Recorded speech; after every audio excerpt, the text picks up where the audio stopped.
So this week was my first full week back at school, and most of you are probably already back in school. I know that we have some September teachers out there, and for you, I say, holy cow, how much I would love to have another couple of weeks off. But on Monday, when I got to school, we don't have students yet. I ran into an unexpected problem. I had no idea that this problem was even on the horizon or that anything like this was even gonna happen. I was caught completely off guard, and as a result, I didn't handle it very well, and I came home and I couldn't think very well, and I couldn't sit down. I was pacing through the house, and so my wife, she made me take a walk and go with her and try to, work out whatever frustrations and thoughts that I had. And that didn't do any good.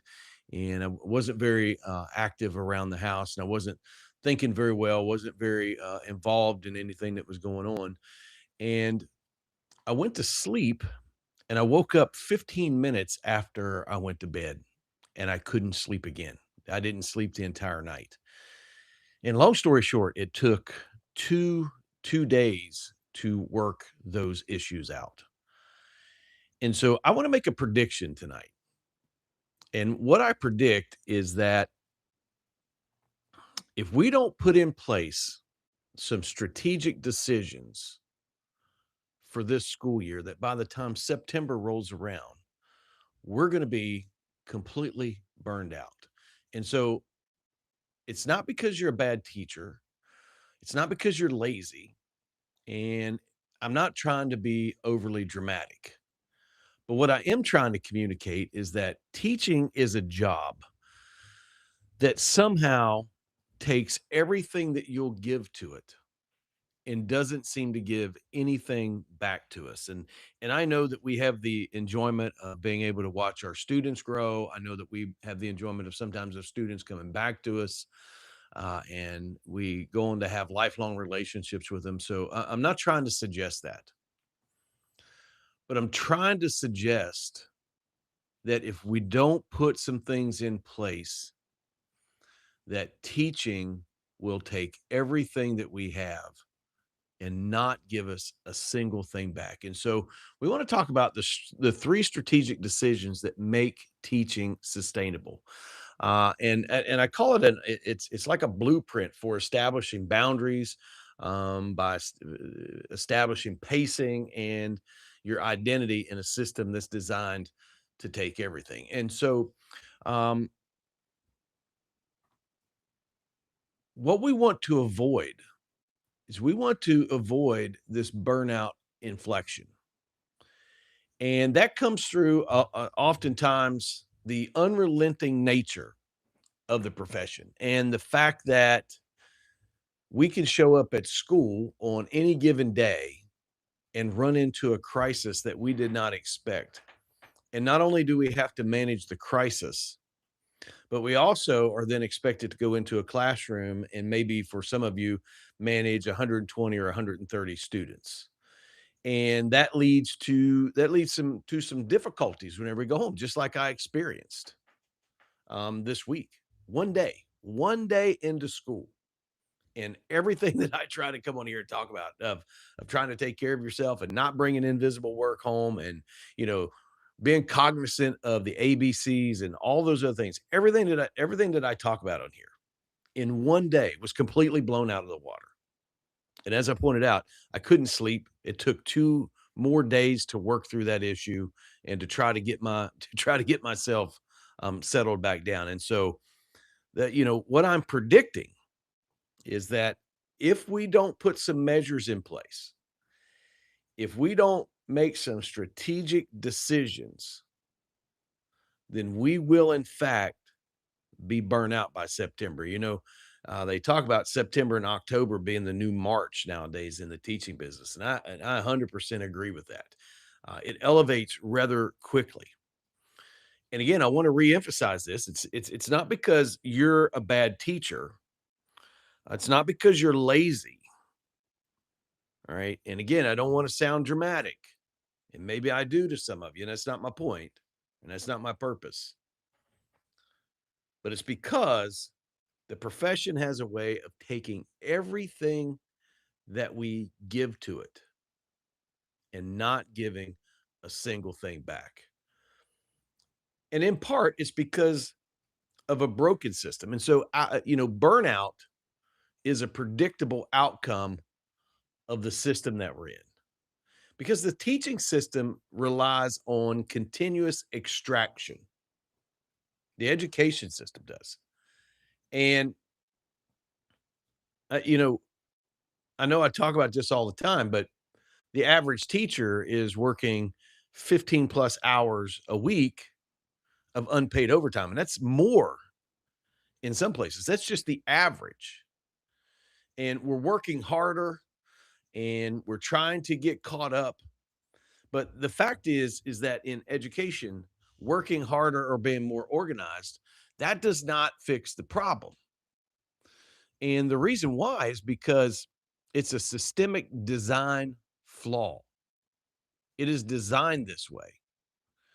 Those who are in charge of making decisions for education, which are mainly legislators, they understand and they know that teachers will go above and beyond in order to meet the requirements that are placed on our shoulders.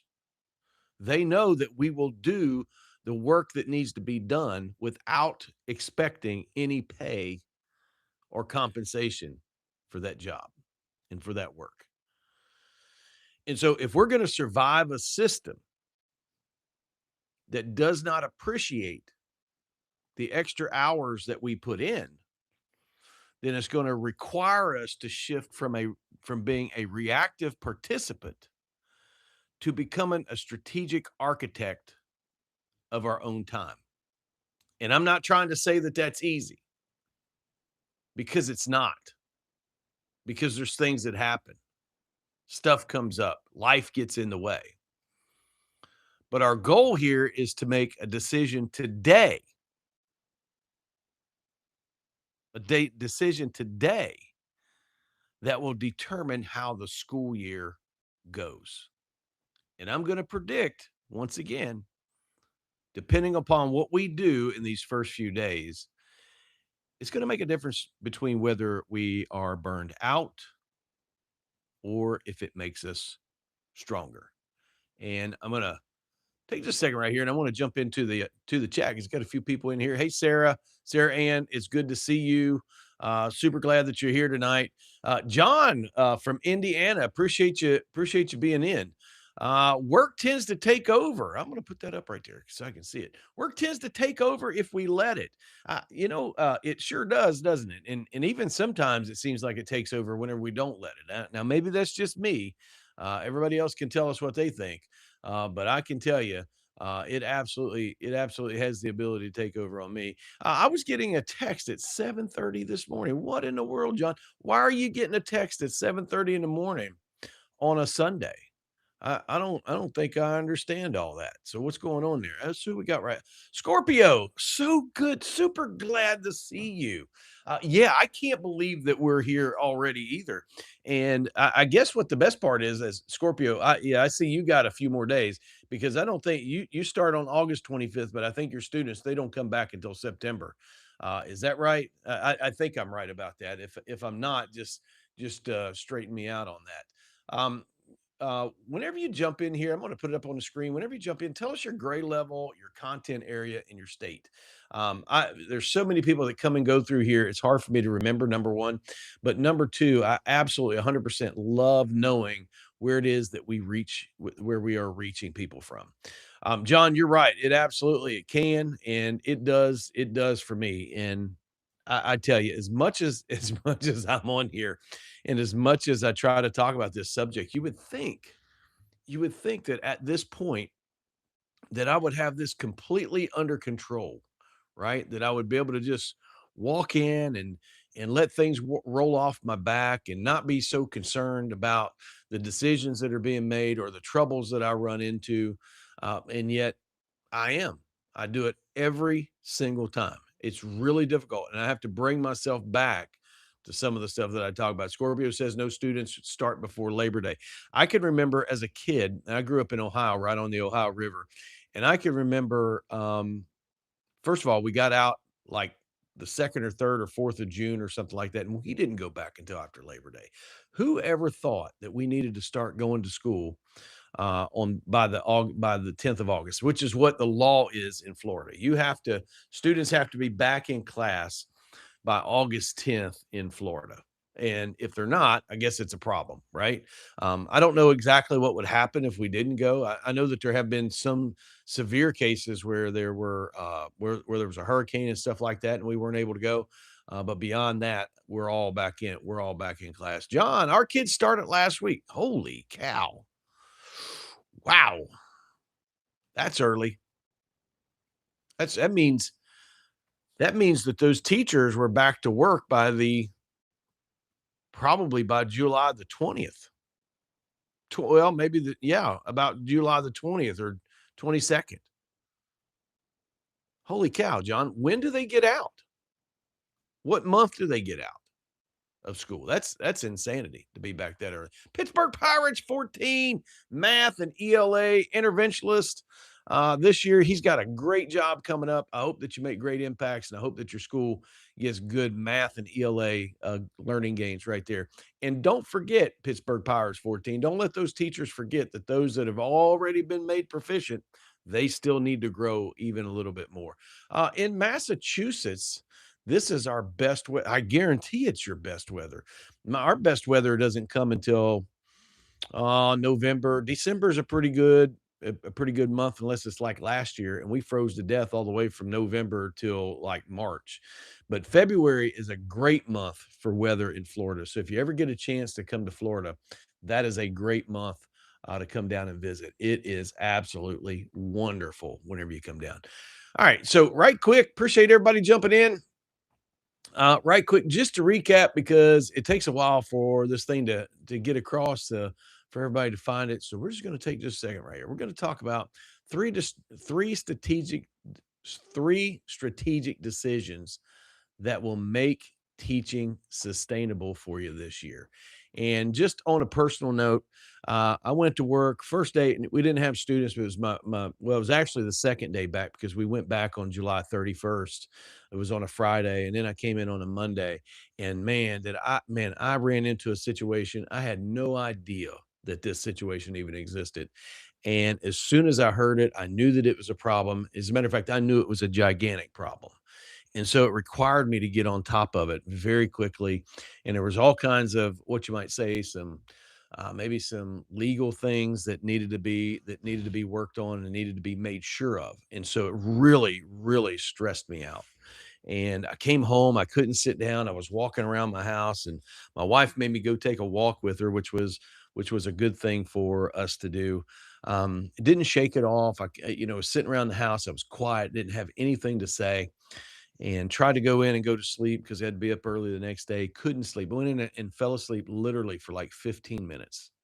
For like 15 minutes. And I woke up and I was awake the entire night. Could not go back to sleep.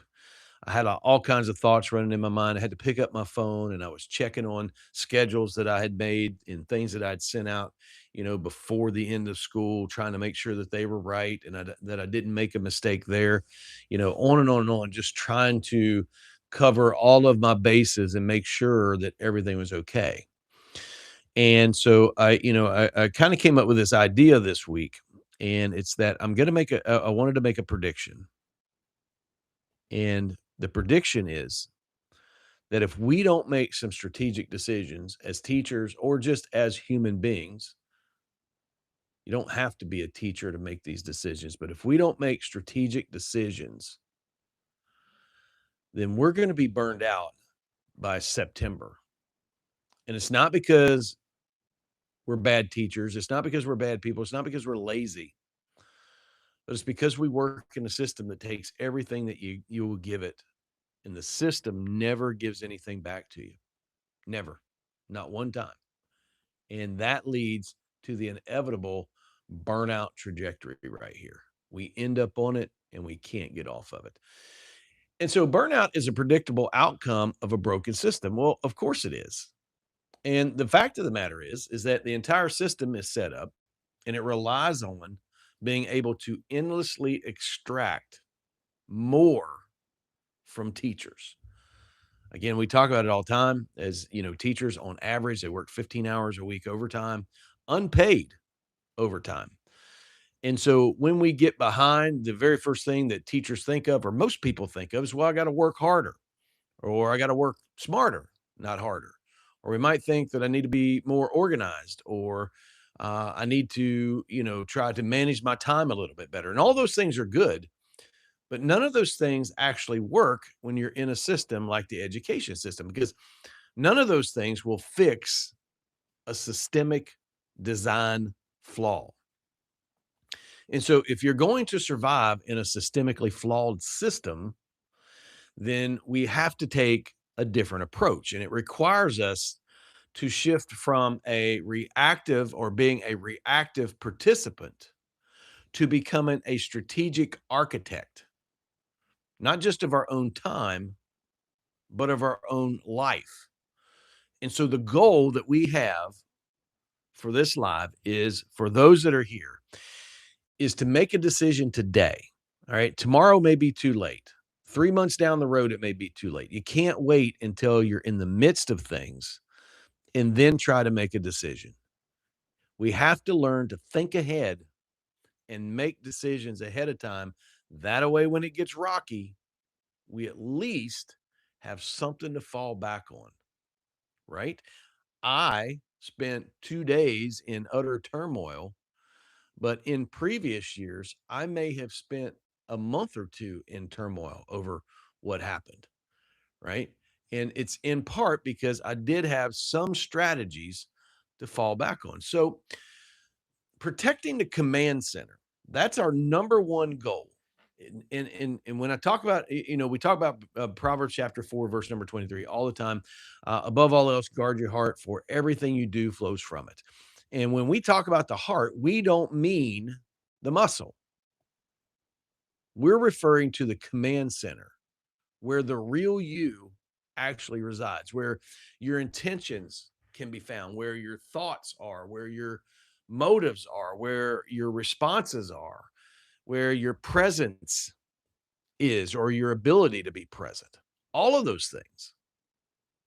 That's what we're trying to protect here. Because once the command center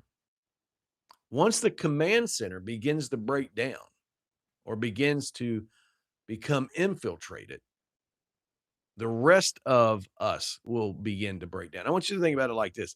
One of the things that happened is one of the things that I was dealing with is that our football field is like a lightning magnet. I don't know what it is about that place, but it 100% gets hit by lightning more than any place I've ever seen in my entire life. I've never seen a place that gets as many lightning strikes is what our football field does every single year. Well, this year, lightning hit one of our light towers, one of our light poles that lights up the field. And it hit the pole and it went all the way down the pole. And then it got into the rebar where that's inside the pole to hold it together and all the way down into the rebar into the ground. It blew the bottom out of the light pole, concrete light pole, blew the bottom out of it. And then it went over to the field and blew up our irrigation system and flooded our field, or at least a portion of our field.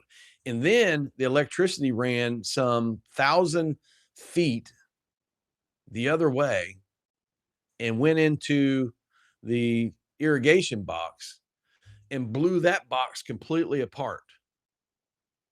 And then it blew out all the solenoids that control the irrigation system on and off out on the field.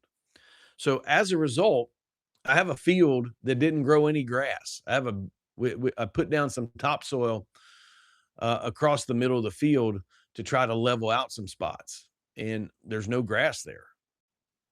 And so it's just brown.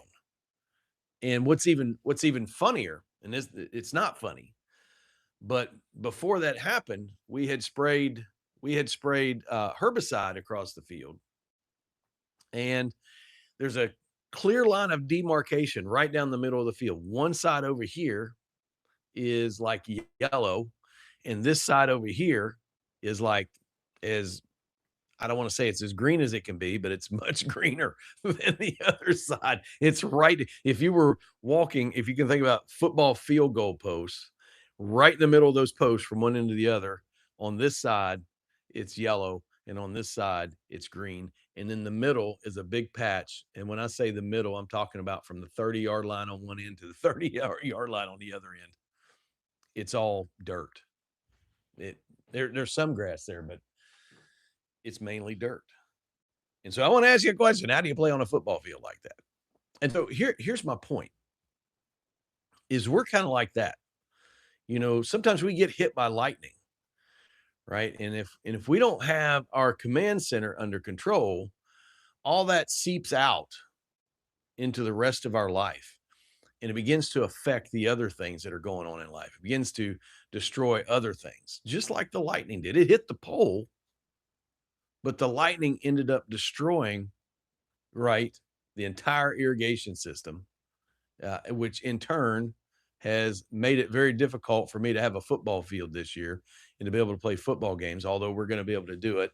It's not going to look pretty, but that's what happens when our command center gets out of whack. And so we want to guard our command center. And and we're going to do that with three pillars of teacher sustainability. Number one, we're going to build a wall. Number two, we're going to establish a finish line. And number three, we're going to make decisions to protect our identity, the person, who we are. That's what we're going to do tonight.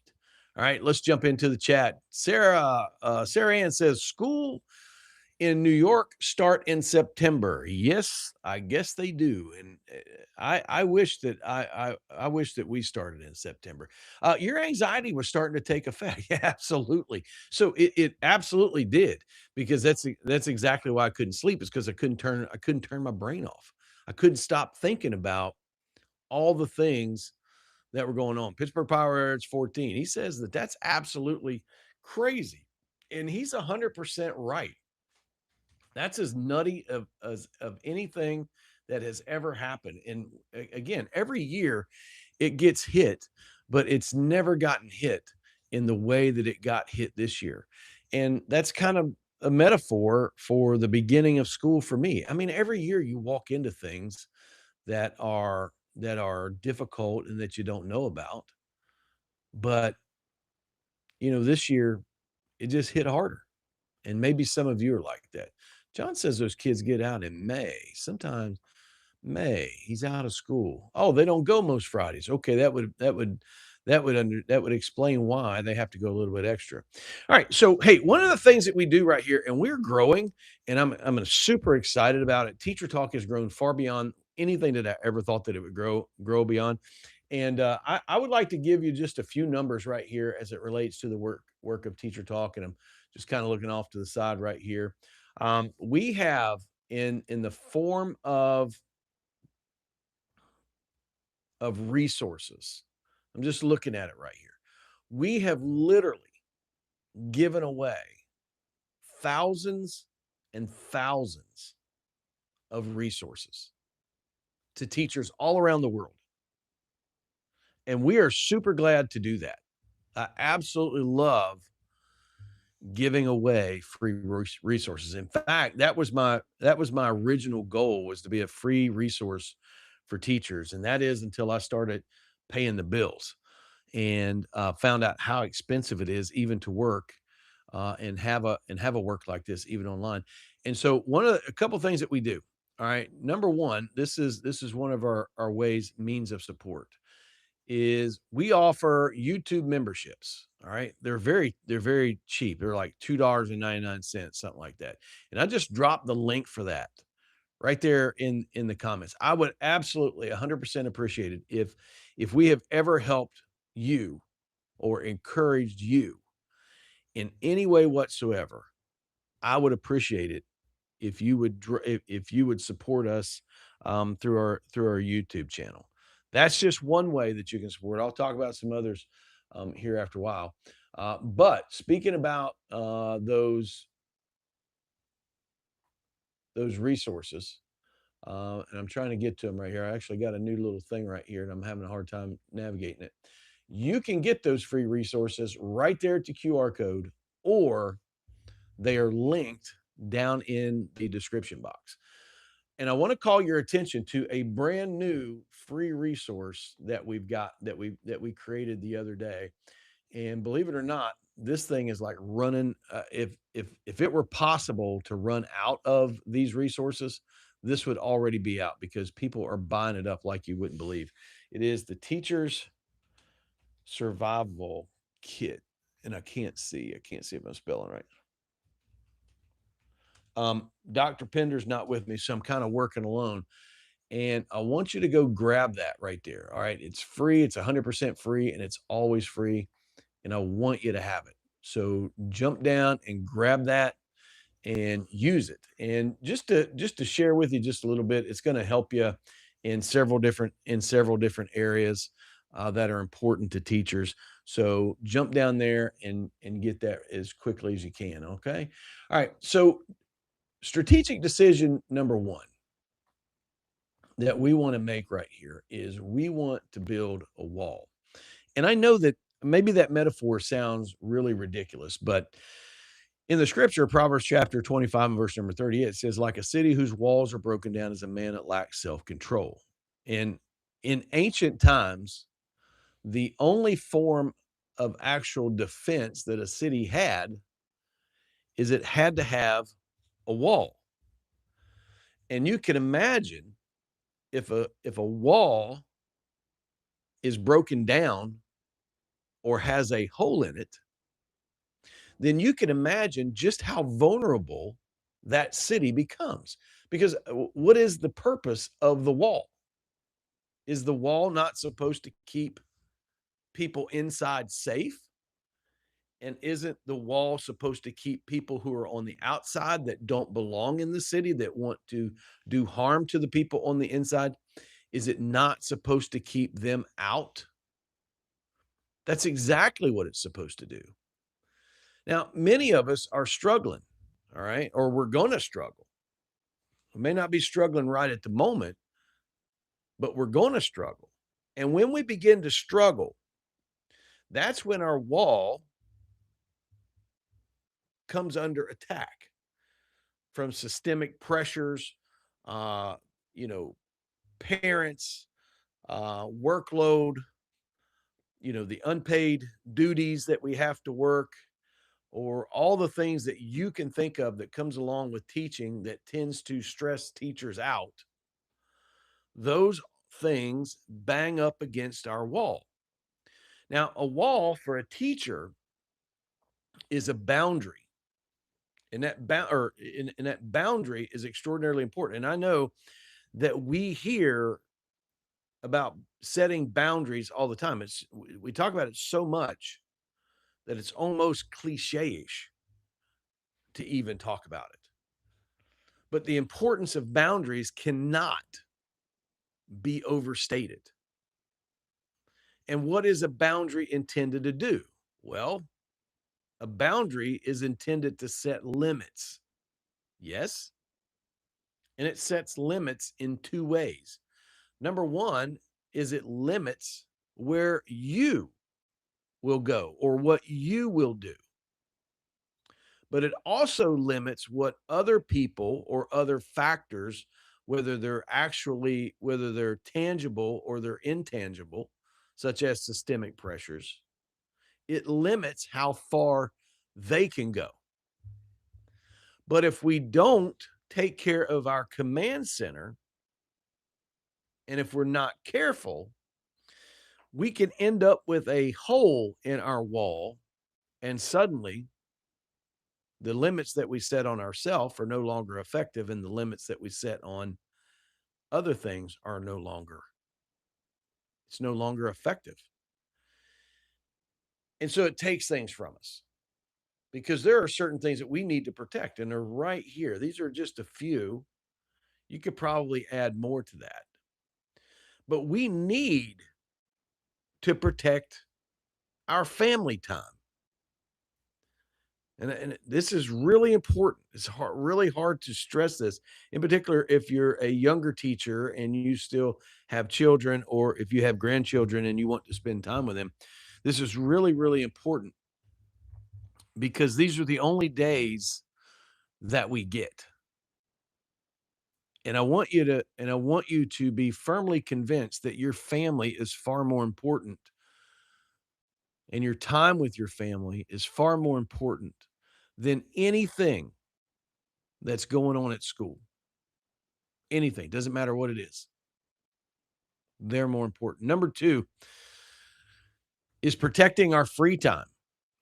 It's limited this time of the year. In fact, it's limited in the summer because many of you had to work in order to keep up. There were things that you needed to do in order to be on top of things whenever you get back. One of the pieces of information that I took in during this new school year is the fact that I got to renew my teaching certificate.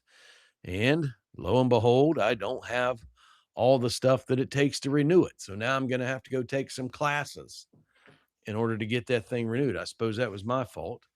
I should have gotten it done a long time ago. I didn't. Right. So that's gonna take up some free time.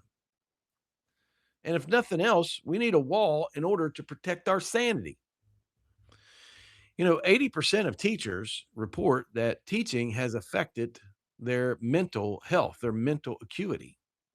And I unashamedly say that I'm one of those, that at times I have struggled. Um, I'm doing better in processing and dealing with things in a much better way, but I still struggle.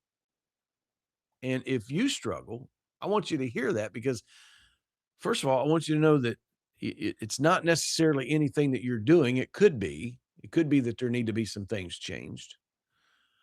But I also want you to understand that you're not by yourself in this. You don't have to be a lone ranger, and you don't have to be and feel ashamed if you struggle, because I do. Not that I'm anybody important, but I struggle. And so the symptoms, what we can kind of see if our wall is kind of breaking down, and these are just really generic right here. So don't think that. I'm going to give you some more. Is first of all, we find ourselves um, feeling like we have to answer emails at night, in particular parents or our administrators. We get to, instead of going to the supper table with our family or the dinner table or however it is that you eat in your home, instead of doing that, we find that we are grading papers or we're doing other things and we're intermingling these work things into our family time, or we're struggling with being able to say no to all the opportunities that come our way, right? We're guilt driven. And so we say yes a lot. We join a little something else, or we do things because we don't think anybody else will do it. And I will share with you, in light of what I learned Monday in the crisis that took place Monday, I am finding myself saying yes to things that I said I would never say yes to. And so I suppose that the old adage is true, that you should never say never. And I did say never, and it is costing me right at the moment. And it's going to cost me for the next several months. And that's just the way things go from time to time. Another way that you can tell whether your wall is breaking down is if you begin to struggle with being jaded and being cynical. Does anybody struggle with that? Or you begin to disassociate and distance yourself from your colleagues or from your family or from others that you care about. And sometimes it's that we fall away from hobbies or we fall away from other things that were at one time very important to us. And so the thing is the reason why these are very important to get on top of is because walls don't just come down at once. They come down one stone at a time, and it rarely ever looks like a crisis. It just looks like a normal day. But over time, as your wall is beaten on and beaten down, there becomes gaps in it that have to be repaired. Now, how are we going to repair that? That's a good question. And here's our action plan for being able to build a wall. Number one, pick and identify 3 to 5 specific high priority tasks or things that are important to you. Identify them. And the rule is if you have these tasks identified, once you complete those 3 to 5 tasks, then you have done the things that are essential to be done for the day. And that gives you permission to cut work off. We're going to talk about that in just a minute. But these 3 to 5 things act as a signal to you that you have done all you need to do for the day. You don't need to go any further. And then I want you to write them down. Find a friend that can hold you accountable. And I want you to send them to me if you would choose. I'd like for you to send them to me in an email because I'd like to know what's going on. And so I'm going to drop my email right here in the chat and you can get it. And it's really easy to remember. It's John at teachertalkwithjohn.com. You can send it right there. All right. It's not that I'm going to send you emails in the middle of the night to see what you're doing or anything like that. I would just like to know what decisions are being made as people watch this live stream. Write them down. Find a friend that can hold you accountable and start building your wall right now today and do it before burnout hits. You see, our tendency is to wait until it's too late. And then we try to go into like triage mode or we try to go into emergency mode and think that we're going to get caught up. And sometimes when you're so far behind, you just can't get caught up. All right, Sarah, what do you say there? I'm going to pull it up right there. Sometimes when you set boundaries, you get a lot of pushback. How do you deal with this problem? So, Sarah, you're 100% right. And we're actually going to talk about it in just a little bit. Just a little bit of a preview, and I appreciate, let's see, somebody went and downloaded our teacher survival guide. Let's see who. Appreciate that. All right. Appreciate you getting that. I hope that helps for you. Guilt is an interesting thing. And the truth of the matter is, Sarah Ann, anytime you do set a boundary, you're going to get pushback. You are always going to be challenged when you draw a line. It doesn't matter what it is, it doesn't matter how small it is. And those challenges will come from every direction, from all, it doesn't necessarily come from people. It also comes from, sometimes our actual responsibilities, or it comes with we challenge our own boundaries sometimes because we lay expectations on ourselves that are not really fair or they're not really things that we need to do, but we end up doing it anyway. And one of the examples that I use for teachers, and I don't want anybody to take this in the wrong way, but some teachers, and they're wonderfully gifted teachers, but I often think, how in the world can they possibly do that? First of all, they go out and they spend hundreds and hundreds of dollars on classroom supplies and all kinds of stuff, and then they decorate their classrooms as if it is. Some people make them look like cities in different themes, and it's incredible, actually.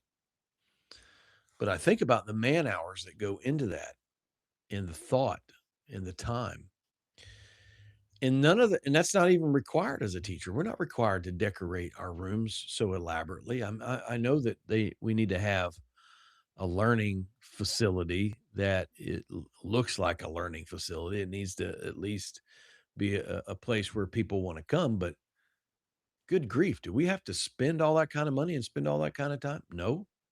And if we're spending time there, where are we not spending time?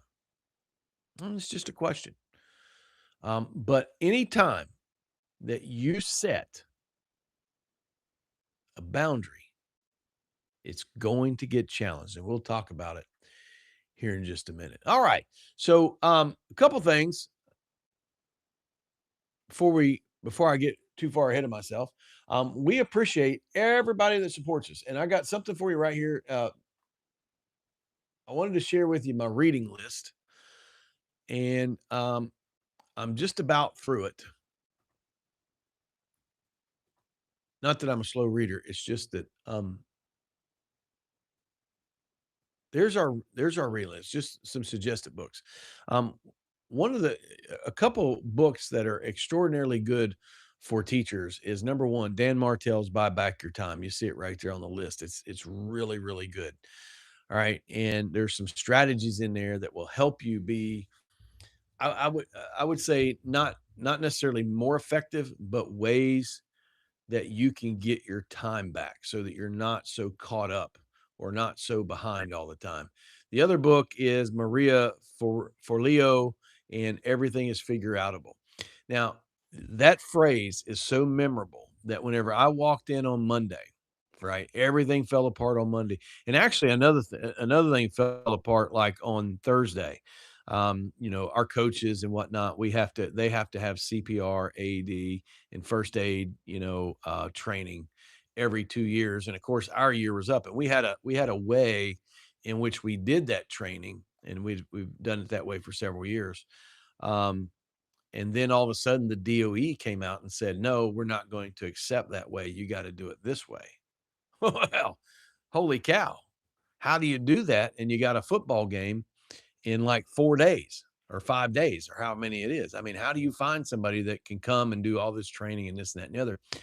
And over and over and over, I said to myself, I said, "John, everything's figure outable. Everything is figure outable. Everything is figure outable."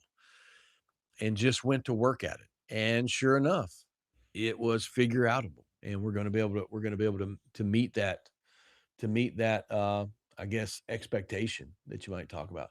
Also, so if you're on there and you can't get into the chat or anything like that, or you can't, or better yet, you can't get into the description box, I just want to put up all of our resources. That's most of them. I think there's probably one or two off of there. But if you go to any one of those resource links, you can find every single one of our resources. And we appreciate your support, and we want to help you. We want to continue to be a blessing to you. I hope that we have been. I don't know. Sometimes we get a lot of emails saying that we are, and I absolutely enjoy that. In fact, let me ask you that while we're here, out there where you're at. If we have been of any kind of help to you whatsoever, if we have encouraged you or enabled you to kind of get through some tough times, would you send us an email right there and tell us about it? We would absolutely love to hear about it right here. All right. Did it come up? I don't think yep, there it is. Email John at teachertalkwithjohn.com. You can reach me right there. Love to hear from you. As a matter of fact, I can't wait to hear from you. All right. So, strategic decision number two. Strategic decision number two is you have to determine when is your finish line. And I hate to use silly uh, metaphors or analogy, but if you go run a 5K, there's a finish line for that. You know when you're done. If you play a basketball game, you'll know when the game's over. Or if you go and watch one, you'll know when the game's over because there's a clock.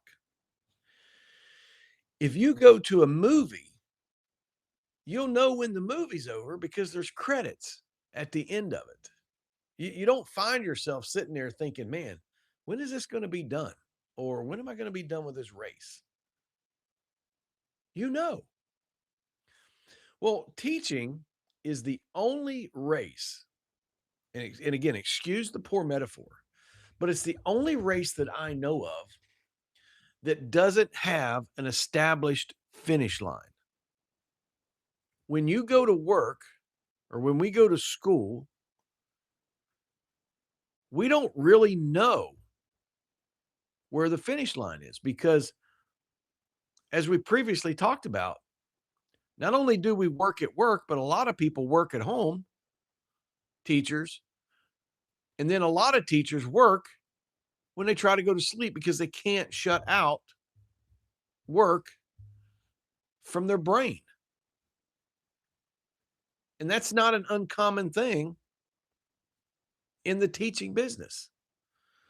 And part of the reason why is because there's always another task. There's always one more thing that needs to get done. There's always one more stack of papers, or there's always one more thing that we promised ourselves that we would get done. And then we never get it done.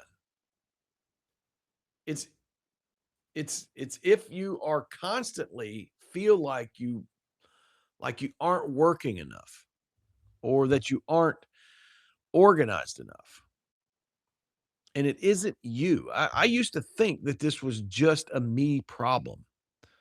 I used to think that I was the only one. Kind of like Elijah, he goes up on Mount Carmel and he fights 850 prophets of Baal and he calls down fire on them and they're completely consumed. And then, Jezebel says a couple of things and he takes off across the desert and he's sitting underneath of a tree and he just wants to die.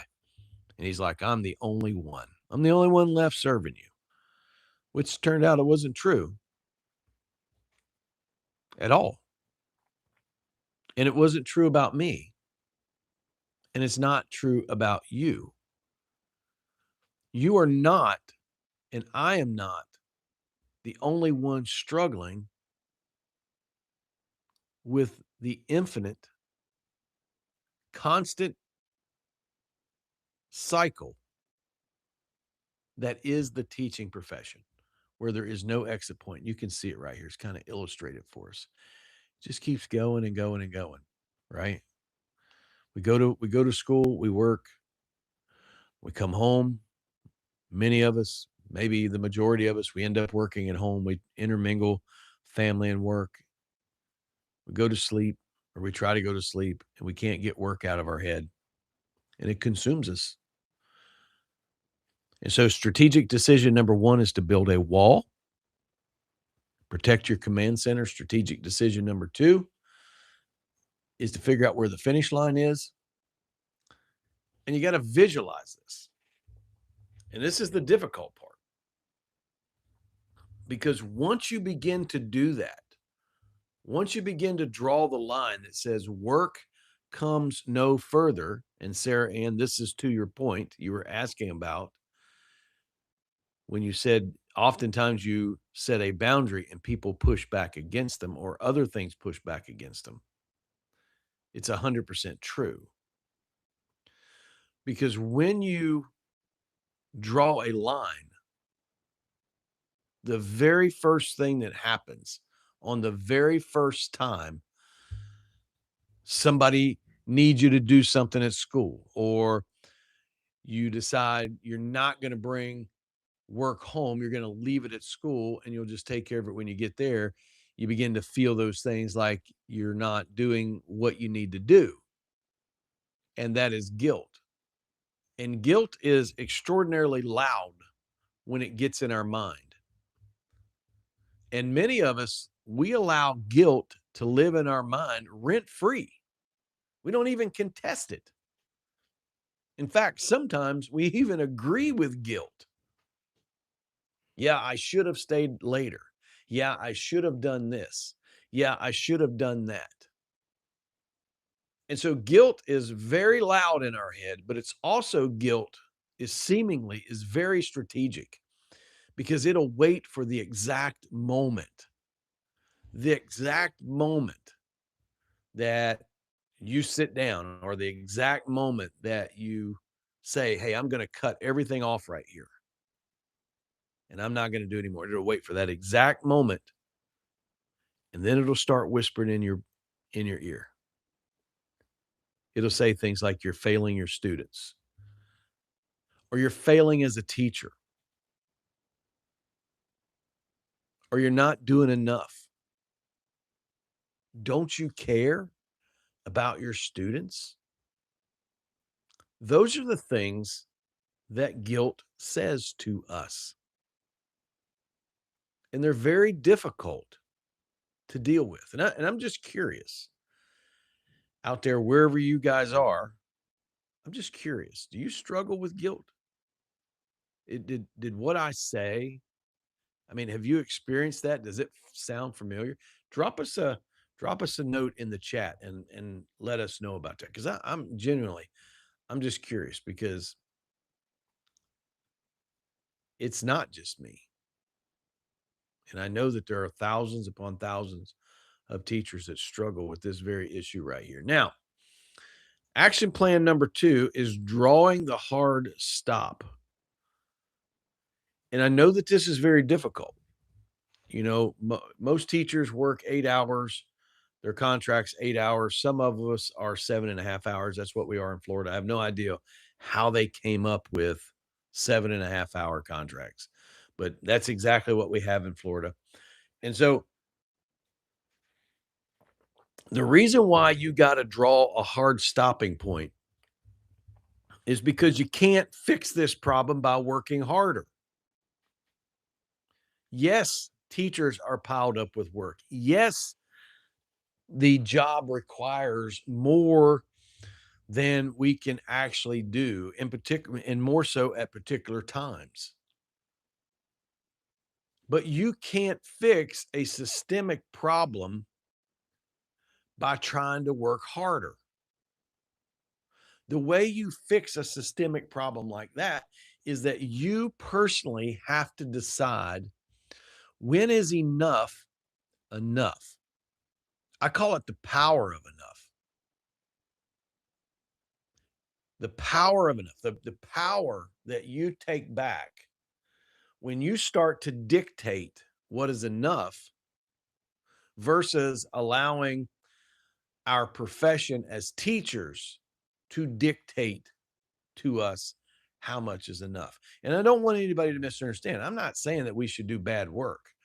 And I'm not saying that we should just shuck off our responsibilities. I'm not saying that at all. I'm saying that we can do and we can be responsible and we can be professional and we can do work that is excellent, right? And still decide when enough is enough.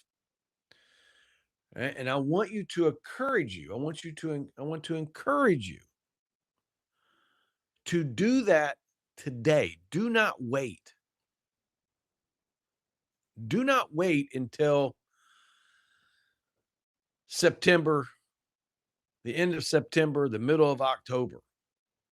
If you wait, you will be completely overwhelmed. And the goal here is to make teaching sustainable in an unsustainable system,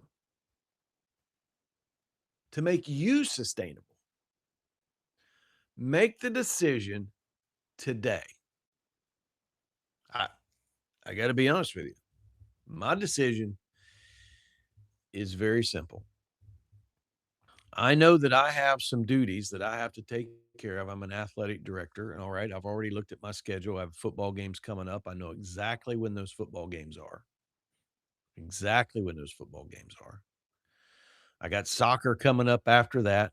I know when those soccer games are. And then I have baseball and softball coming up in the spring. All of that is fairly mapped out for me. with the exception of those days, John is going to walk out the door at the end of the day. When the contract is up, John's going to leave. That's what he's going to do. And I will leave every bit of my work on my desk, and I will do all that I can not to worry about that work until I show up the next day, because there's nothing I can do about it. I'm encouraging you. You don't have to take my decision, but I'm encouraging you to figure out what is your hard stop every day. This is when work stops. And in addition to that hard stop is how far is work allowed to come? How far will you allow it to invade your life? Will you allow your work at school to invade your home, to invade your family time, to invade your sanity? Will you allow that? Because if you do, right, we go back to what the writer of the Proverbs said, like a city whose wall is broken down is a man without self control. When we allow things to go further than they should and invade our life, it shows that we're not, at least in that area, exercising self control. We have to put limits. And that's what I'm encouraging to do. And then you got to hold the line when guilt shows up, and it will show up. And it's very, very difficult. Very difficult. Okay. Let's see what we got right here. All right. Dealing with the extra pressure about all the extra IEP work that I cannot keep up with unless I work extra. The guilt is there, but I'm getting yelled at from the special ed teachers. Man, I tell you, I absolutely 100% understand your issue, Valerie, and I appreciate you jumping in here and being with us tonight from New Mexico. I think you're the first person that we've ever had from New Mexico. And these IEPs are very difficult because they're obviously time sensitive. And I don't know what your workload looks like. And I don't know how at your school IEPs get scheduled. I know at my school, we have a person that schedules IEPs for us, and 504s, by the way. And we kind of set up a system or I don't want to say, maybe it's not system, maybe that's not the word I'm looking for, but we set up periods of time each week where those IEPs are either going to be written for the first time or they're going to be, renewed for another year. And in part, we did that because what happened to us a few years ago is kind of what you were saying, is that these IEPs, they fell on us all at one time. And I don't know what our percentage of students are with IEPs. We got about 540 students, and I'm guessing 504s and 504s and IEPs altogether. I'm guessing it's 30 or 35%. It's just a guess. All right. And 30 to 35% of 550 students doesn't sound like a lot, but it sure is. I mean, you're getting up in the 150 to 170 range, and that's a lot to fit in within 180 days. And so what happened is we had a backlog, and we ended up in the exact same situation that you're in, where we were literally having 4 or 5 or 6 or 7 IEPs in a day, and it's completely unmanageable. You can't work through those many IEPs and be effective because it takes some thought. And some of those meetings, as you know, can kind of get long, and they get out of and they go on forever. Some parents, bless their hearts, I love them. They want to come in, they really want to talk, they really ask questions, and it leads you into a time frame. So I guess, Valerie, what I'm saying is that whoever's scheduling your IEPs and whoever your special ed teachers are, I think I would go to them and try to see if I couldn't work out a system. It's just a thought. All right. You can do with that what you want. Let me know. Will that work? And if it does work, drop me an email and tell me about it. I would love to know. Sarah, you are right. John's going to leave the building on contract, with the exception of the days where I have duties that I didn't volunteer for them, but it is a job that I did take as an athletic director. I'm going to do those jobs, okay, and I'm going to take care of them. A couple things right here. Again, I just want to call your attention to, and we've already had downloads in here tonight. There's all kinds of free resources right there. I want you to go get them, and I want you to have those. And I'm going to drop into the link again, our teacher survival kit, and hand that over to you right quick, because I want you to have all the resources that we have, so that you have everything that you need to survive a school year. And I'm still trying to navigate this system. And I hope I spell it right. I don't have any help in here tonight. Dr. Pender is usually with me, but she's not with me tonight. I hope that she comes. I hope she's back next week. Um, does anybody out there, do you know who Leslie Robb is? Leslie Robb. Do you guys know who she is? Um, you might know the group that she was with at one time. She was with board teachers. Um, I'm working really hard to get her on the show. Do Will you drop me a note and let me know? Are you familiar with Leslie Robb out there? I was trying to get a picture of her up there. Let's see what Valerie has to say right here. It's mostly in progress toward goals. I have 18 on caseload, but I have to comment on a total of 50 kids for 2 goals each, ELA, and I'm yelled at by the leader admin when I'm late on those goals. Well, so I would default back to what Dr. Pender and I talk about is, you know, number one, you've obviously got an issue, and it's a workload that's very difficult for you to work through. And so I would do a couple of things. Is one, I would probably go to the admin, and I might not say it in these words, but I would say, "Hey, help me understand. Can you tell me what are the expectations here?" And if those expectations are, in your opinion, not doable, then I would come to them at that same meeting with 2 to 3 other options that are doable. Sometimes, and this is not always, and I wouldn't dare speak, for your situation, Valerie, but sometimes the administration is like completely unaware. They're like, they don't even know. It's like they forget what teachers deal with, and they don't even know how big of a workload that you're carrying and the inability to be able to get through it. They don't know. And so, in an effort to be fair to your admin, I think it's wise that you tell them what the workload looks like, why it is that you're running late, and what your solution is going forward. Maybe that would help. I don't know. I wouldn't dare try to tell you what to do at all. But I just think that sometimes they're completely unaware and don't know what's really happening. All right. So our goal again tonight is to make strategic decisions. Three strategic decisions, because as I said, I went to we went back to school on July 31st. That was a Friday, and then we run in there, and we go back to school this past Monday. What do we got right there? I have caseload of 35. Man, that's a bunch. That is a bunch. Ours now, we're a middle high school, and ours are broken up between middle and high school. They carry pretty big loads. I'd say I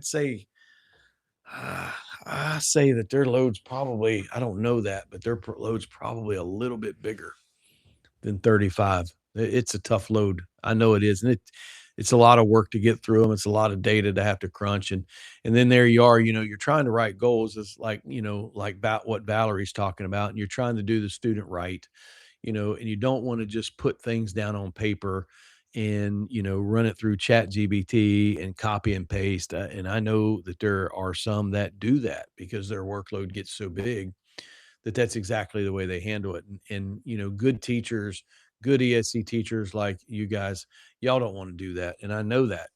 So, see your admin and see what you can work out. We're trying to make 3 strategic decisions because if we don't make these decisions, I predict that we are absolutely going to be burned out by September. And, Valerie's already, thank you. I did the math 90 comments with data points 4 times per year, writing comments and goals for all IEPs. Good grief. 90 with data points.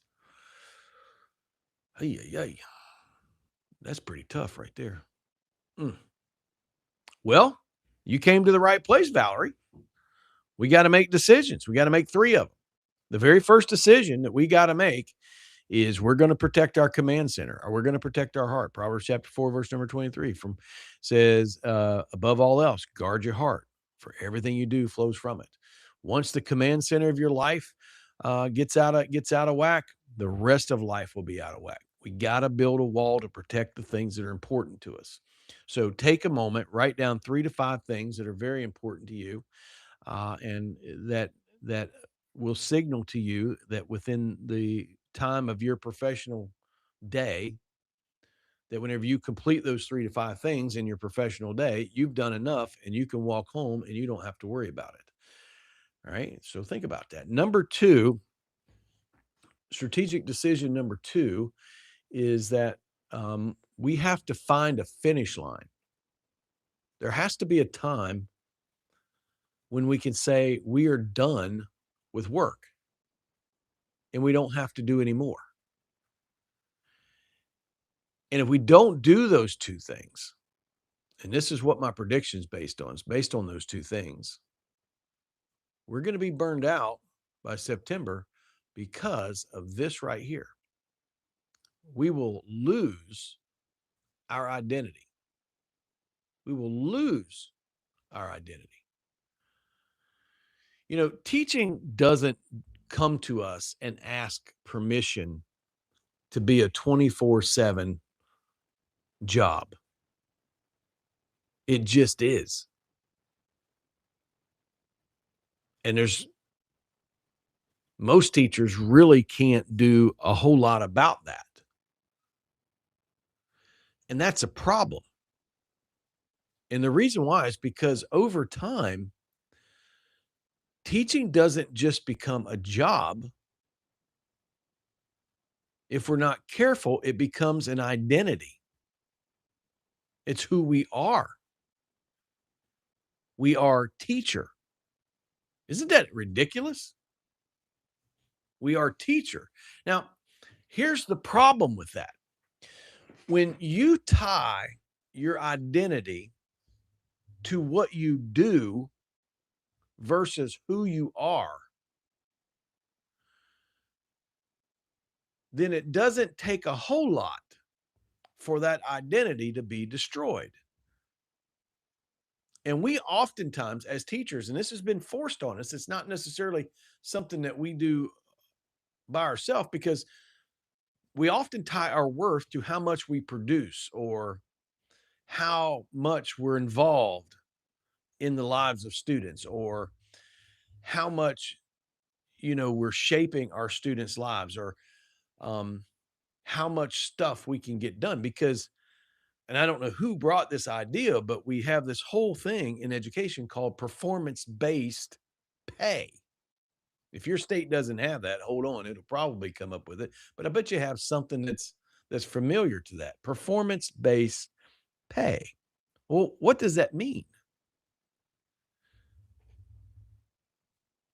I mean, I think about performance-based pay, and now all of a sudden I think that there are certain benchmarks that I have to meet.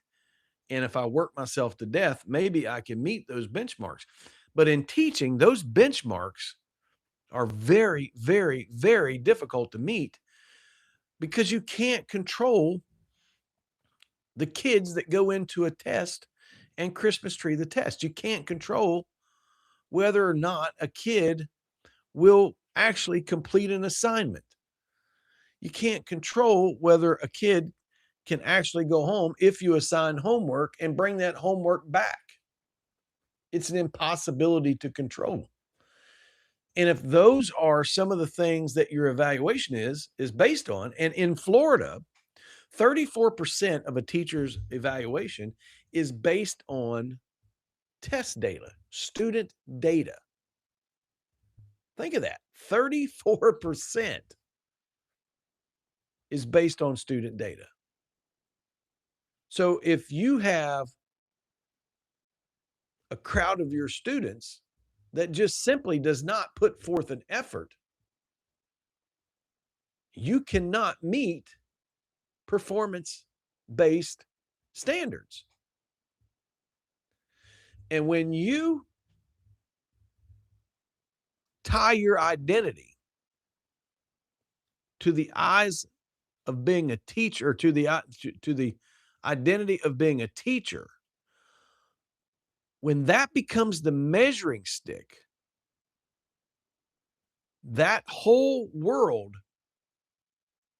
can be easily destroyed by a bad evaluation. A single bad evaluation would speak volumes. And I have no teachers that have gotten bad evaluations, and they were good teachers and they got bad evaluations and it destroyed them.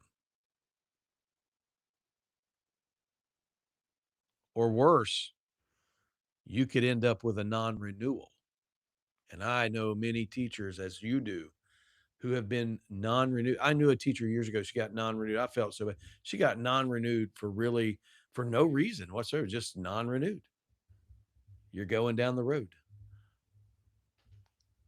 Think about what that does to us psychologically if we allow our identity to get caught up in what we do. And I'm sure that this happens in other professions, but it happens quite a bit in the teaching profession. I got to stop right here. We're going to go to the chat for just a minute because this has resonated. I'm going to try to get back up there where we were. I saw everybody coming in. I want to give a shout out to Cluster Coach, and I'm coming right back to you here in just a minute because I haven't seen a Cluster Coach in a while, and I'm super glad that he's here. Almost there. I'm trying to navigate all these. Again, I'm by myself and I'm probably going to miss some. So if I do, there I am. Now we're on target. All right. Thank you. I did the math. Oh, I already got that one. Uh, let's see. We're coming down. Let's see what we got right here. The caseload doesn't include kids that oh, so there's another issue right there. I'm glad you brought that up. And Valerie, I'm sure that you're struggling with that because that's exactly the way it is with our ESC teachers. I mean, they got this great big caseload, but it does not provide for the amount of students that they're actually doing push-in services or they're doing, they're pulling them out one-on-one and stuff like that. So absolutely. And, if you want to work in education, all you got to do is get an ESC certification. You can work anywhere in America because that is a tough, tough job. Bless all of you. Appreciate everything you do for our students. Hi, nice to meet you. Aspiring second career teacher here after 10 years as a software engineer. Any tips? I'm concerned about how to learn behavior management skills. Ah, man, I can't see your name right there, or I would call that out. It looks like it says Matt. I can't really tell. So I don't know if subbing is the way. Subbing may be a way that would help you know whether that's something that you want to do. But I would say this though, is that subbing will not be the same as you being the teacher in the room on the first day. I don't know a single classroom that behaves very well for the sub. All right. I started my career in education as a substitute bus driver. I was also a substitute teacher at that time. And then I worked and I became a teacher. Right. And I was a coach. And now, I serve now as the dean of students for the last 8 years. So I've worked at every level. And I will say this, that as a sub, I was very frustrated, but as a teacher, I was a lot less frustrated. And so if I had to give you a couple of tips, number 1, and I'm gonna put it in the I put it in the chat. This really is serious because this is really a good product. And I'm gonna put it right there again. Go ahead and download my teacher survival kit. I'm putting it in there right now. It's free. It's 100% free, and it's always free. I didn't put teacher survival kit in front of it because I'm doing so much tonight by myself. But the very first thing that I would say is that you got to get to know your kids. Right? You do have to build a relationship with kids, and I know that that's very cliche-ish, and I also know that there are some kids that you can't build a very good relationship with. But sometimes, depending upon the students that you're dealing with, authority and power mean nothing to them. What does mean something to them oftentimes is a relationship, so you need to do that. Number 2, I would say this: do not create rules, mm, create expectations, right? Create expectations.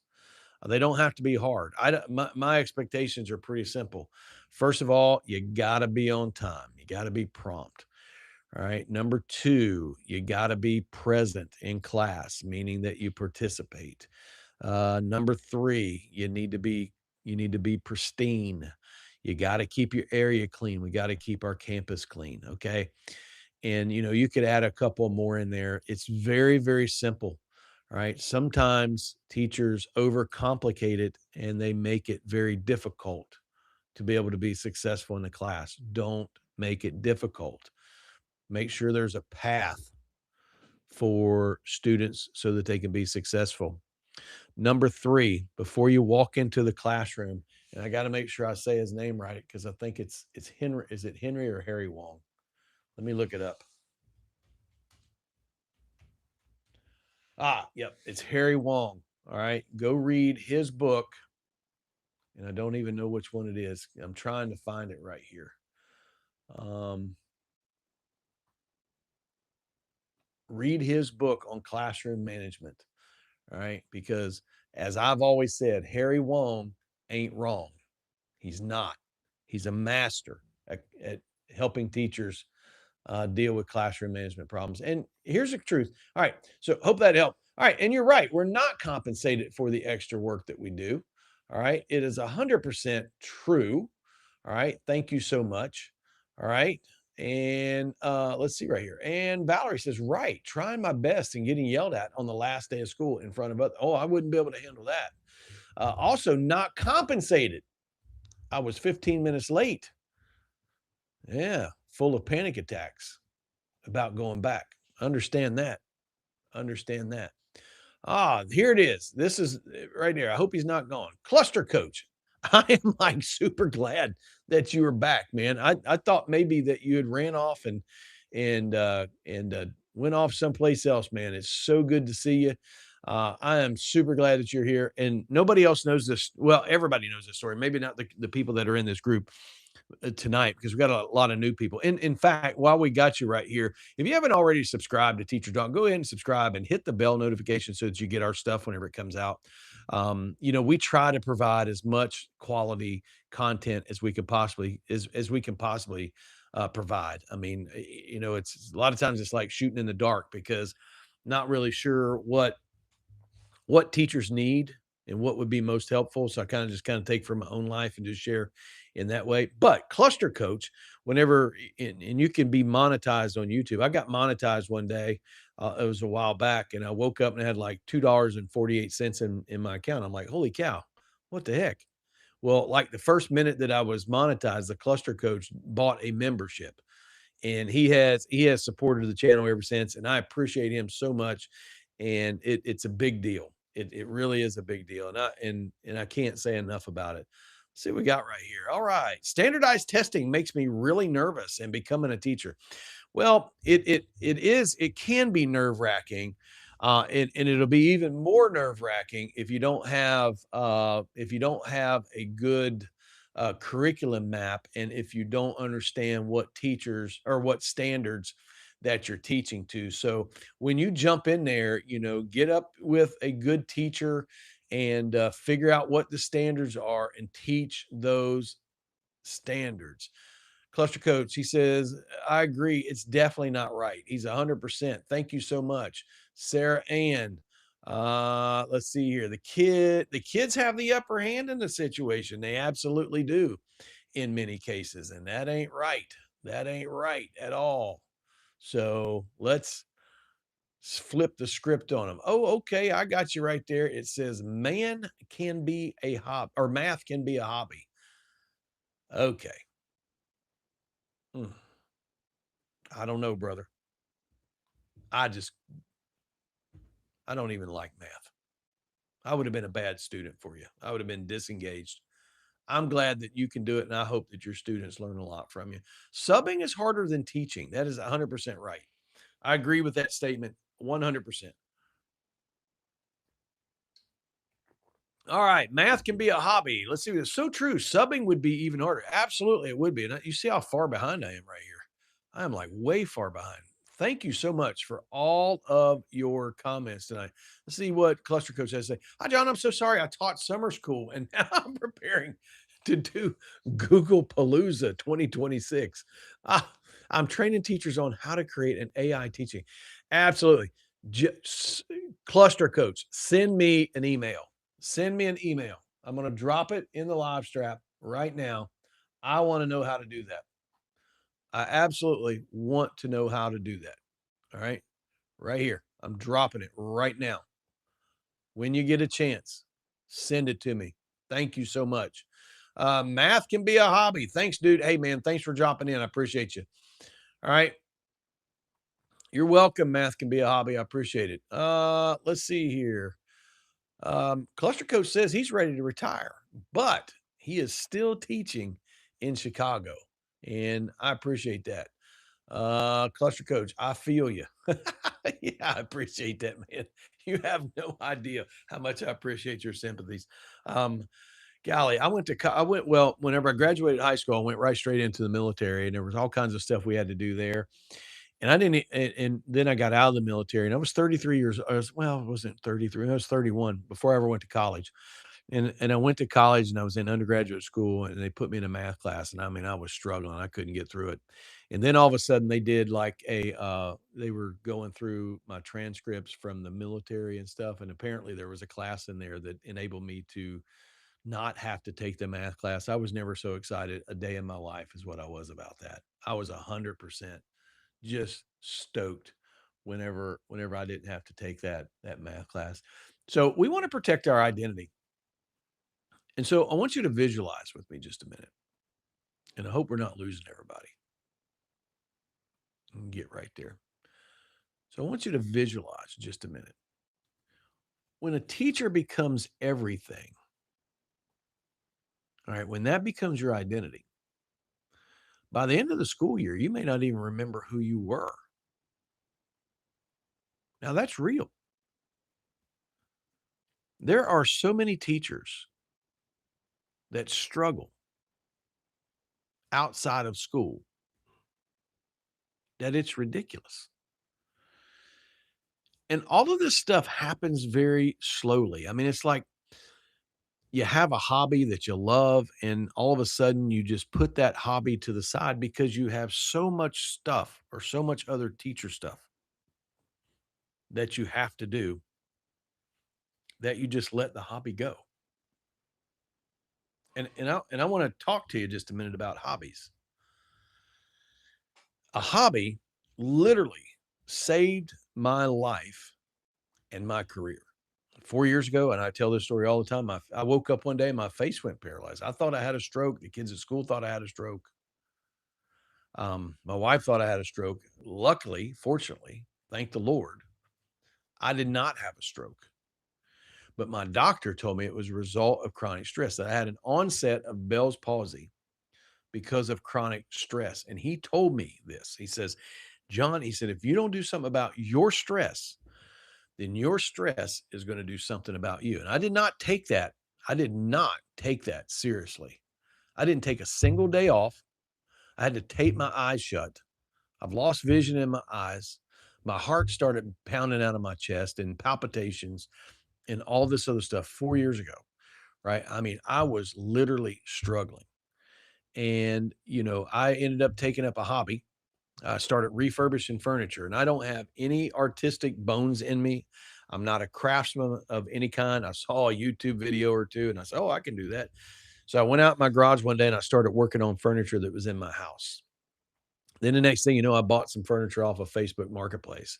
And then I sold it and I made some money. And then I bought some more and I made some more. I made some money, right?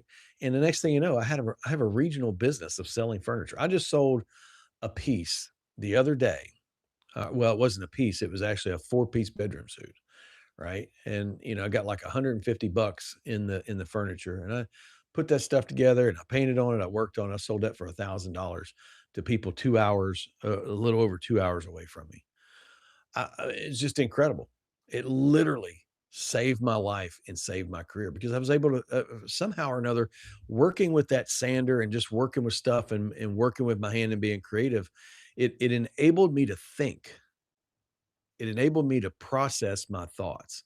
And it was God's grace. I mean, God obviously gave me a hobby and he helped me. And I'm forever going to be grateful for that. It saved my life. If you don't have a hobby, get one. Sometimes what it looks like is that you have a friendship. And because things are so important, right? Our friendships kind of fade and then they fracture. Sometimes because we don't have the emotional strength to take care of friendships the way that they should be taken care of. And so we struggle with those and we lose friendships. And so I want to encourage you to reconnect with people. If there are people that you have that those friendships have gone cold or they've gone to the wayside, I want to encourage you to reach out and reconnect in those friendships. Sometimes what it looks like, and I appreciate the download, whoever just got that. Thank you so much. Sometimes what it looks like is it swallows up your entire Saturday or your entire weekend because you just say to yourself, okay, it's just going to be this one time. I just got to get this stuff done. And then it's not just one Saturday, it's on and on and on. All right. Don't allow yourself to be consumed by the identity of a teacher. You are not what you do. You are far more valuable than what you do. Okay. Now, here's an action plan. Number one. Oh, I just went through the action plan. I skipped it. I missed the slide. Holy cow. All right. Here's what we're going to do we're going to get a hobby. We've already been over that. Number two, we're going to regain control of our vocabulary. We are going to reject negative self talk and the outside opinions of others. Some of you are going to struggle this year because of the opinion of your evaluator, or because of the opinion of a teacher down the hall, or because of the opinion of a parent. And we are simply going to push that aside. We are not going to allow negative self talk to rule our life and to live rent free in our head. And number three, we're going to detach. All right. We talked about setting that hard stop time. We're going to set that hard stop time, but then we're also going to detach ourselves from our work by creating an exit ritual. It's a physical trigger that signals the end of the day. And I will tell you what mine is. All right. I come home every day. I take off my clothes. I put on the same pair of shorts and the same t shirt. All right. Sometimes it's a different pair of shorts and a different pair of t-shirt, but it's the same pair of shorts and the same t-shirt almost every single day. My wife absolutely hates that.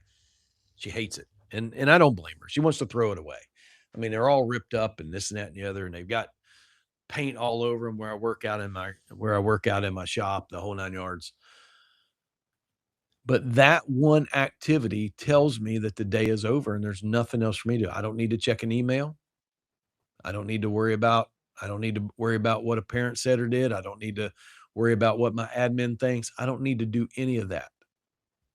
And I want to encourage you to build that and detach. So here's the blueprint. And this slide's worth its money in gold. And I'm going to leave it up there for just a minute because we have the three domains over here: our boundaries, our time, and our self worth. What we default to oftentimes is overwork or chronic guilt or identity erosion.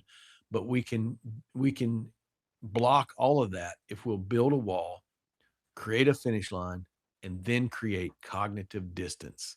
We can get we can survive an unsustainable system by doing those things. All right. So hobbies are so important. Math can be a hobby. Thank you so much. You're absolutely right. And it literally did. It really did save my life and my career because I was in really, really bad shape, which is why teacher talk is even a thing today. All right. So that is totally true. Everything gets put to the side, even the family. You're 100% right. All right. And and I don't think it happens on purpose. I don't think any of us go into teaching thinking that, hey, I'm going to neglect my family, or hey, I'm not gonna do my hobbies, or hey, I think that I'm going to let my friends just sit over there in the corner and I'm not going to associate. I don't think anybody goes into teaching with that idea. I think that the workload, the expectations, and the demands, they just become overwhelming, and we believe that we have to sacrifice all of this other stuff in order to be good at what we're doing or in order to be considered to be a good teacher. And I take exactly the opposite opinion of that, because I believe in order to be an effective teacher that you have to be the most healthiest version of yourself possible in order to remain an effective or highly effective teacher. That's just what I believe. You don't have to agree with me. I'm not trying to get anybody to agree with me, but that's what I think, because a burned out teacher who is jaded and cynical and disassociated and angry and bitter cannot be an effective teacher, because all of that carries over into the classroom with you. It all goes with you. It doesn't just stop at the door. You are who you are. And if your command center is harboring that type of stuff, that's exactly what comes out of us. Guard your heart, because from it flow the issues of life. All right, protecting that time for yourself, even if your workplace demands more and more. Absolutely. Absolutely. Absolutely. Math can be a hobby. I'm trying to navigate right here. See what we got. Oh yeah. Oh my gosh. I had Bell's palsy. You did? My face was paralyzed for 8 weeks. Holy cow. I can tell you this. I would have given anything to have had 8 weeks. My face was fully paralyzed for well over 8 weeks. And it took a year and a half for me to be able to bite down on to like be able to bite down on a fork or a spoon. It took, I don't know how long before I could smile correctly. And it was so painful. I don't know if anybody out there has ever had Bell's palsy. And at least that's what they told me it was. I don't know. I lost so much vision in my eyes. I still think I still sometimes think I had a stroke. They said no. I don't have any idea. But I was in so much pain that I could barely even stand to like be alive or anything. And I am so glad that I found hobby. I do exactly the same, John, for my whole career. Ratty shorts and a t-shirt and pajamas. Nothing wrong with that. I'm telling you. I'm telling you, you gotta have you gotta have that shutdown ritual. All right. It does make a difference. I'm not going to say that it's the end all be all, but it does good. Great advice. You didn't create this broken system and you cannot fix it. That's the best thing that's been said all night. And it's not our job to fix it. Did you hear that? Thank you so much. Thank you so much for dropping that in here and allowing the community to be encouraged by you tonight. Okay. All right. At the cluster coach, thank you. I want to be a part of Google Palooza too. I just got a level 1 certified and taking level 2 tests. What is Google Palooza? I don't even know what that is. I've never even heard of that. I'm going to look it up right quick. Don't mind me. All right. Is that really a thing? Okay, it's in the CPS, it's in Chicago Public Schools. It's got a website. Holy cow. Google, that is a real thing. I didn't even know that. Well, how about that? Something we learned new here tonight. All right, what do we got down here? Let's see. I agree. You have to be well to serve well. All right, it's just kind of the same practice, It's kind of like that whole thing on the airplane, and if this thing loses cabin pressure and the things drop from the ceiling, the mask drop from the ceiling, put yours on first, right? So that you can help your neighbor. Well, it's really the same idea right here. It is hard to help other people if you are yourself in a very bad way. Non-teachers think it's easy and claim we get 3 months off. They think that we're just complaining over nothing. And we don't really get and you're right. Well, I don't get 3 months off to begin with. I only get like 8 weeks. But you're 100% right. Okay. And here's what is missing from the non-teacher is understanding exactly what is happening to you while you're in the classroom. When we are in the classroom, we are making thousands of decisions a day, and we are constantly starting and stopping, right? We start on a track, somebody disrupts it. We have to take care of that disruption. And then we have to try to come back and refocus ourselves and get ourselves back where we need to be.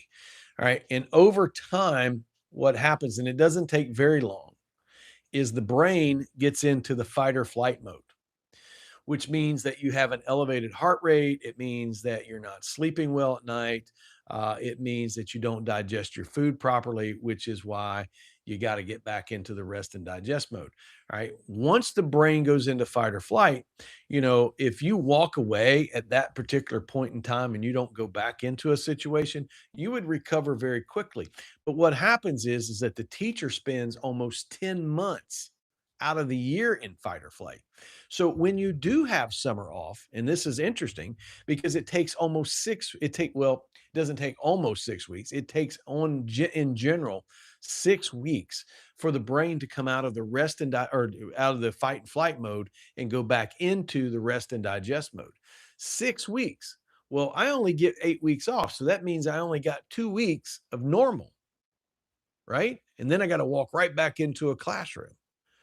The only way to get around that is you have to have a structured approach to your summer, which is very difficult because many teachers have to spend their summers going to professional developments. They got to go to conferences. I told this story before, but back in June or whenever I was out of school, I came home and I was just looking to see what teachers were doing. Looked on YouTube, watched a short. This girl gets up and she says, "Hey, this is a day in the life of a teacher on summer vacation." She gets up, puts on her clothes, and she goes to work. She went to work. And I'm not knocking that. Maybe she wanted some extra money. But she went to work. And while she was at work, guess what she was doing? She was fixing her Google Classroom and planning for this upcoming school year. So she never actually stopped being a teacher. It's true that she wasn't in a classroom, but her brain didn't know that. And that's where the issue's at. That's why I created a 5-day I created a 5-day teacher reset. I'm gonna drop that in the chat right here, all right? And, I tell you what it is. It is a 5-day coaching resource, all right, that I created, and, that coaching resource, I think, has 6 or 7 videos with it. I can't remember how many it has. It may be 6, and I'm gonna put it right here. And teachers go through it. It's turned out to be one of the best things that I ever created. And it's one of the most effective things that I ever created. At least that's what participants say. And you can do it anytime. It's really intended to be done in the summertime, but it doesn't have to be done in the summertime. It can be done anytime. And you get all the coaching material, you get the workbook, you get the whole 9 yards. But the biggest thing is that I do two 30-minute Google Meets or Zooms, or whatever with you whenever you get that. And I would love to do one with some people in here tonight because I just look at the chats and I see, hey man, this stuff is hard stuff. Okay. So jump in there, grab that if you need some help. All right. 3 months my rear end. I spend the whole time on a 50-hour. Holy cow. I got to do one too. They made us do during the school year, and I had no time. I had to catch it up. I understand exactly what you're talking about, and I got to do one myself. Cluster coach. Every year, Chicago Public Schools allow educators and different vendors to put on presentations because we have a partnership with Google. That is incredible. Hey man, appreciate you sending that over. I appreciate that. I want to know what the heck's going on. I've never even heard of that, but I do want to know. Yeah, thousands of decisions and managing behaviors, all right? And it puts the brain into fight or flight. It's literally like like your brain or your nervous system is telling yourself that you're gearing up to go into battle. And just because the school year comes to an end doesn't mean that your brain knows that because many of you'll probably relate to this experience. You get to the last day of school and it's like, I'm so relieved to be to the end of it. And in about 3 days, all of a sudden, you're you're a little bit anxious, you need something to do, you need some place to be. That's exactly what I'm talking about. And by the time you recover, you're back in it. You're 100% right. What do we got right here? Valerie, yes, too many, too many distractions. All right. Don't worry about misspellings in here. I can't hardly spell myself. I would love to afford an early retirement. Me too. Me too, but I intend to leave 3 more times. I don't think I'm gonna go much longer than that. All right, I think I'm gonna go 3 more years. Let's see, Sarah Ann here, if I can get that thing up on the screen. I am never going to be able to never gonna be able to retire. Life is too expensive. It is. I would suggest that if you wanna retire, you should start your savings at around age 3, right? And get yourself a Roth or an IRA or something at about age 3 if you want to retire. Just the gas prices alone are about to kill me. I'm almost done with the reset. I need to absolutely. Valerie, did you see my email? All right, I know that I know I sent I know we've probably passed through. Grab my email there in the chat and send it over to me and I will send you my calendar. It's the best resource I've ever, ever, ever made. Okay. Appreciate you letting everybody know that, Valerie. This year I'm presenting two sessions, two session ones. All right, man. I cannot wait to see what this is, Cluster Coach. I'm like stoked. As a matter of fact, Valerie, whenever I get done right here, I'm going to send you an email. All right. I I have 5 pre-made emails that go with the reset, but sometimes they go into the promotion box and then I send out personal emails. So hopefully they didn't go in the promotion box either. I've shared your vlog with my fellow teachers. It helps to hear that we aren't the only ones that are experiencing this. Thank you so much for sharing that, man. See, that's the thing, man, is I have no idea the people and the lives that I get to impact and that I get to reach. And I'm like super, super, super excited. I appreciate that. Let's see right here. Cluster coach. LOL, Valerie. Me too. I'm trying my AI to help me this year. I absolutely want to know what that is because I'm an AI lover. I love to work with AI. Let's see. Yes, I did. I think I have a link to your calendar. No worries. No, hey, listen, no troubles, Valerie. I want you to know. I know that the promotional for that says, you do it in 5 days, and then we book one, then 4 weeks later. Do not worry about that. Okay. That is good. That is good forever. Okay, for as long as I'm alive. So anytime that you're ready, okay, let's get started and let's get you reset. All right. Even though school is back, it does not make any difference whatsoever. um, you can still work out and it'll still work out for you. So I want to encourage you to do that. And I did not know it, but I've been on here for almost 2 hours, and I am like super excited. One thing that I did want to mention, if you'd like to get a discovery call with me, you can get it right there at the QR code on the screen, or it is linked down in the description. I think all of the other resources might be in the description, except the teacher survival kit. I got to check right here and see if I can look at it and see what's going on in that teacher box. Yep, reclaim your limits, the power of enough. Okay, it's all in there. Okay, and if I could recommend two resources to you, all right, it would be either the teacher reset, the 5-day teacher reset, or the power of enough. Tonight's live was based off of the power enough, and I think that comes with 7 videos. All right. It is a great coaching resource, and I have outlived my limit on here tonight. Listen, I appreciate you. My name's John. I'm your guide to surviving teacher burnout, and I want you to stay strong and keep teaching. And I'll see you next Sunday, 7 p.m. Eastern.